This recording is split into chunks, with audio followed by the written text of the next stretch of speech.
What is going on, everybody? Shwazy here, and in today's video we're taking delivery of the all-new 2024 Mercedes Benz AMG GLE 63S. Okay, so the AMG GLE 63S. Well, this vehicle just got dropped off to me yesterday, and I figured I would do a quick exterior and interior 360 walk around, just give you some of the highlights, because there will be a comprehensive review coming on this vehicle here shortly. But right now, I just wanted to do a quick walk around video so you guys know about this car, because for 2024, they actually updated this vehicle. This is actually a facelift, and as you can see, the front grille is a little bit different. You actually have a different headlamp assembly over here as well, and then this being the AMG version, you do have a totally different front bumper, and it does look aggressive. Look at that front end. This thing does look mean. It looks like it's going to tear you apart, and we'll talk about what's under the hood, because this thing really will tear you apart. And then coming over to the side profile hasn't changed too much from the current generation GLE. There's not much of a facelift here. Of course, you do have a little bit different accents here, this being the AMG version. You do have a body colored front fender over here, which looks really nice. And then these are some beefy tires over here, especially in the back. You got 285, 40, 22-inch size diameter wheels, and then these do come with the carbon ceramic brakes. I really like the aluminum or brushed aluminum style of the wheels. They look really nice. Definitely gives it kind of a spice to it, especially with this blue color on the outside. And then you do have the V8 twin turbo 4MATIC badge over here. Again, we'll talk about what's under the hood just in a minute. I do like the chrome accents around the window surround and on the door handles. And then coming over to the back, this is where the tire size gets crazy. You got 325 millimeter wide tires in the back, wrapped around 22-inch wheels. And again, I just really like the style of it. Coming back on the rear quarter panel, this is where there's a slight change from the current generation. The facelift actually updated the rear tail light housings as well, so they look a little bit different. And then this one being the AMG version, of course, you have this AMG rear diffuser with the AMG tailpipes. Looks really good and very menacing, I will say that, especially in this color. Here's the GLE 63S badge. You do have a integrated spoiler over here at the top, and there's a look at what it looks like from the rear end. Again, very aggressive. This is just the mid-size SUV. If you guys aren't familiar with the GLE, it used to be called the ML, and then it was rebranded back in, I believe, 2015.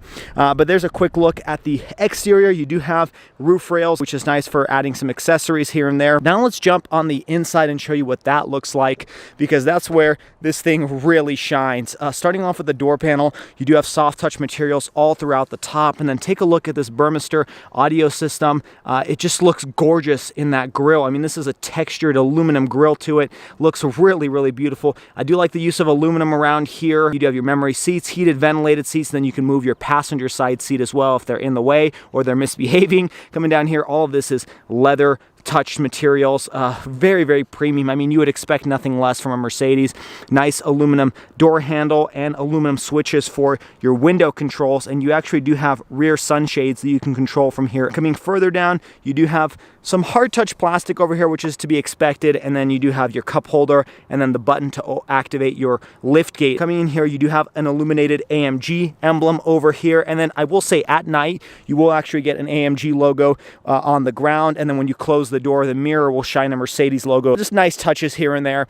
Coming over to the seats, I love how these things look. Now, I'm not sure how the light color is going to look when you have, blue jeans, but nonetheless, it's beautiful. You do have Alcantara here mixed with some leather. The Alcantara wraps all the way down onto the seat. And then these are massaging seats. They have like probably 10 different types of massage styles that you can choose from, and it does actually massage the cushion and not just the seat back, which is really nice. And it probably is one of the best massaging seats I've sat in.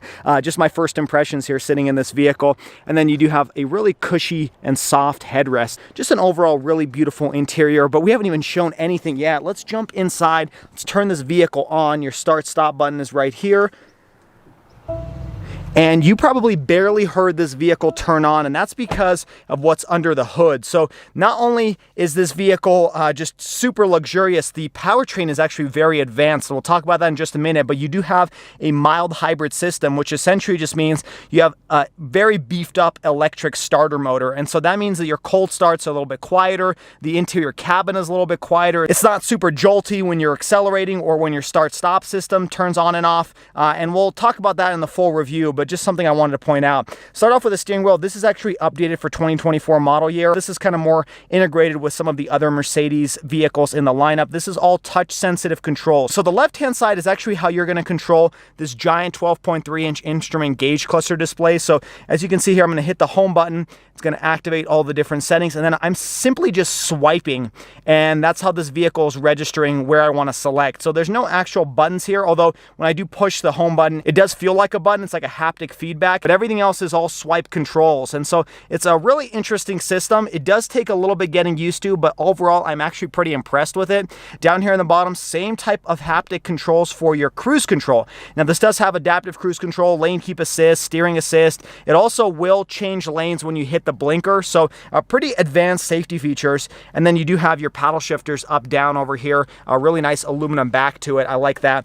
Pretty small steering center. I mean, it's just the Mercedes emblem, and that's pretty much it. And then on the right-hand side, you do have your controls to actually control this screen. And again, pretty intuitive. Same type of style to it. You hit the home button, it'll take you to the home, then you can swipe and kind of go through all the different settings. Down here, you have your volume controls and your phone and audio settings as well. And then these two buttons are kind of interesting down here. So I've showed this off in the AMG GT review that I did a few months back, but this is your individual sport modes. So you can go through different modes here, and that's pretty easy to use. Not much more functionality to the right-hand side. On the left-hand side, though, you do have lots of different functionality. So by pushing on this button on the top end, you're going to manipulate what you want to actually change. So for example, if you want to turn off your auto start stop functionality, you get to that menu, and then you simply push the button over here on the left hand side, and that will turn off your auto start stop. That pretty much finishes off the steering wheel. I know we spent a lot of time on it, but there's just a lot to discuss.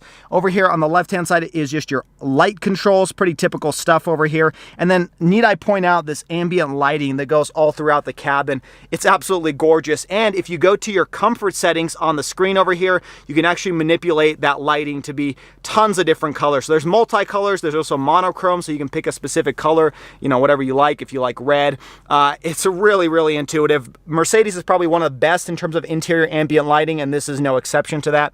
Like I mentioned earlier briefly, you know, you do have this 12.3-inch touchscreen display, and then you can choose different themes. So if you want to just go for, you know, like a understated theme or something like that, I really like the purple color here. It actually changes it over here as well. So lots of different functionality to play around with. I'm not going to go through all the different features, but you can also pull up your navigation system and all those things like that. And then you can manipulate your head-up display over here. So as you can see, this is a certain theme to it, but if I choose to change it by just swiping up, take a look at what it changes to. So I can change it to standard, a minimal, an off-road theme. It's kind of hard to see, so I apologize that you're not able to see the different settings. Now, like I mentioned earlier, there's different ways to manipulate the screen. This is a touch screen, and it's pretty easy to reach. It's not too far out of reach. And then you can use the steering wheel. And then the third way to control it is actually using this little haptic feedback. This kind of reminds me a lot of the Lexus vehicles of the past, where you could essentially swipe kind of like a mouse on a computer laptop, and you can go through the different settings. Again, just giving you, different ways to control the center touchscreen is really nice. And honestly, I could spend probably a couple hours just talking about this center display. So I'm gonna wait for the full review to talk about all the features. But coming over here to the side, you do have your updated air vents over here. They're updated with chrome around the air vent itself. That's kind of an added feature for 2024. And then down here, you do still have physical buttons for your climate control, which is really nice. And then if you push this button, it'll immediately pull up your menus for your front and second row climate controls. And you do have an air purifier or air ionizer and a fragrance that's actually located over here inside of the glove compartment. So you can actually add a fragrance from Mercedes, whatever one you like, and then this vehicle will actually pump it into the inside of the cabin. Now moving further down, you do have this little cover over here that you can pop open. There's your wireless charging pad with some USB ports, and then you do have heated and cooled cup holders over here, which is a pretty nice touch depending on what you're drinking. On the left hand side, you have your sport modes, driving modes over here. You do have your cameras, which this one has a very robust camera setup. I mean, you have have like this 360-degree camera that makes it look like a drone is flying outside of your car. I mean, just really crazy what they can do with software. You have your settings, your favorites button. On the right-hand side is your volume. You can, quickly access your navigation, your media, your telephone. And then this is to raise and lower the suspension. And it's very noticeable. If you look out, you'll see the vehicle actually going up and down. That's a pretty cool touch. I'll show that off in the full review. You do have a little armrest over here, and then opening this up, it's a pretty good sized compartment, nothing too crazy. You do have a USB port, and I think a place where you could set your key if you do run out of battery or something. You could still turn the vehicle on. Let's jump to the second row seats and show you what that looks like. Jumping into the back, same nice use of materials. Like I said, you do have a little sunshade over here, automatic powered, none of that, cheap manual stuff, not on a Mercedes, of course. You do have heated seats back here. Really nice door panel. I've talked about it enough. Same with the rear seats. You do have a center armrest with 2 cup holders, which is nice. Also, I gotta say, plenty of legroom. This is me sitting behind myself, and this is probably the largest amount of legroom I've seen in a mid-size SUV. I mean, this is almost, like S-Class territory of legroom. It's really massive. You do have your own set of climate controls back here, and then you do have a little compartment over here and 2 USB ports, which is nice. Not too big of a center hump, so you can sit 3 people comfortably back here. Seats are pretty wide. It's a relatively large vehicle. And then I gotta say, you do have this giant panoramic moonroof, which is really nice, and it does open. And I gotta say that interior cabin is probably my favorite part of this vehicle, as I'm sure you can tell since we've been sitting in here for quite a while. Let's also point out the trunk area. Nothing too crazy back here. It is a pretty large trunk, and I do like that there's no big protrusions inside, so you can easily just load large items back here. Definitely enough space for a family of 4 to go on a road trip. Opening this section up over here, you'd also have a pretty large underfloor storage. Unfortunately, you don't have a spare tire. You do have a fix-a-flat kit, and then your tonneau cover can actually be placed in here and out of the way, which is nice. That way, if you need it, you can place it back into the vehicle and cover up your valuables. And then nothing much else to report aside from the fact that you can raise and lower the vehicle using this button over here. So if you're loading something pretty heavy, you can lower the vehicle using the air suspension and load it a little bit easier.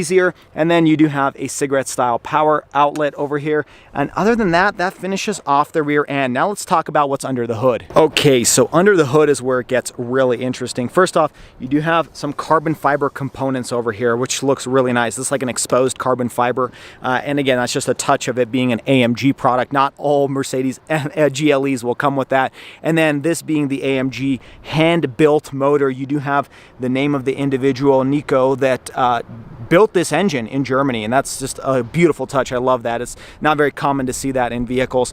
Let's talk about this powertrain because it's very, very interesting. First off, you do have a twin-turbo 4-liter V8. So for those of you that are hating the fact that we're decreasing the displacement of engines and doing V6s and 4 cylinders, this is still an old-school V8 engine. And this thing is also mated to a mild hybrid electric platform. So essentially what this vehicle has is a integrated starter motor, which is just a beefed up electric starter. But the beauty of that, which I mentioned a little bit earlier, is you do get some of the advantages of both internal combustion and electric in one powertrain. So this thing will actually allow for this thing to have a smoother start-stop. It will actually provide a little bit more boost, and the combined output is 603 horsepower and 627 pound-feet of torque. Now, when we're talking about 0 to 60, you're looking at 3.7 seconds, and this is a 4MATIC system, which is Mercedes jargon for all-wheel drive. Now, fuel economy isn't bad considering this is such a powerful engine. You're looking at 15 in the city, 20 on the highway, and I will say all of that power is sent through a 9-speed automatic transmission. Well, there you have it, folks. That was a somewhat quick interior and exterior walk around. Now, talking about pricing to finish this video off, pricing hasn't been announced for the 2024 model year, which is the vehicle behind me, but the 2023 model year for the GLE 63S was starting around $120,000. So it's definitely not cheap, but you do get quite a bit of bang for your buck considering this is essentially a sports car with an ultra luxurious interior and the capability of an SUV. But I hope you guys enjoyed today's video. Make sure you stay tuned for the full comprehensive review where I talk about all of the features and all the things you should know, from towing capacity to the dimensions and everything that you would want to know if you're looking at buying one of these vehicles. Also check me out on all the social media at Schwazy_. Until next time, everybody, I hope you stay Schwazy, stay healthy, have a wonderful day.